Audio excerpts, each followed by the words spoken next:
మనకు ఆశీర్వాదాలు కావాలంటే, విజయము కావాలంటే, దేవుని కృప కావాలంటే, దేవుని నడిపింపు మనకు కావాలంటే, మనము చేసే ప్రతి పనులు దేవుని చిత్తానుసారమైనవై ఉండాలి.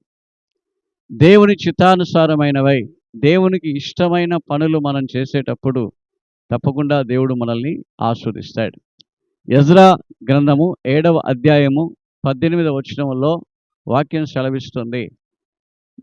నేనంట దేవుని చిత్తానుసారమైన కార్యములు చేయాలి.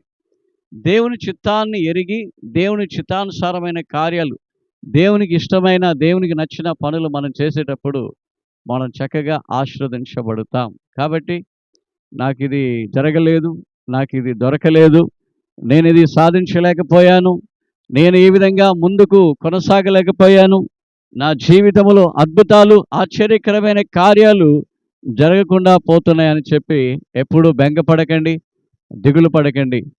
రాజులకు రాజు, ప్రభులకు ప్రభు అయిన యేసయ్య చెప్తా ఉన్నాడు, మనము ప్రభు చిత్తాన్ని చేసేటప్పుడు ప్రభు మన చిత్తాన్ని, మన ఇష్టాన్ని ఆయన చేస్తాడు. మాత్రమే కాదు, మనం ఆయన వైపు చూసేటప్పుడే ఆయన మన వైపు చూస్తాడు. కాబట్టి ప్రార్థన చేసుకుందాం. ఇది మొదలుకొని, ప్రభువా, నేను మీ ఇష్టాన్నే చేస్తాను, మీ చిత్తాన్నే చేస్తాను, మీకు నచ్చినట్లుగా బ్రతుకుతానని చెప్పి దేవునికి చెప్దాం. పరలోకమందున తండ్రి, మీ నామమునకు మహిమ కలుగునుగాక. ఈ సమయాన్ని మీరు ఆశీర్వదించి, దీవించి, అద్భుతకరమైన, ఆశ్చర్యకరమైన కార్యాలు ప్రభువా మీరు చేయండి. మీ చిత్తం, మీ ఇష్టం, మీ ఇష్టానుసారముగా మేము బ్రతకాలి. మీ ఇష్టమే మా జీవితంలో నెరవేర్చబడాలి. కాబట్టి మమ్మల్ని సమర్పిస్తూ ఉన్నాం.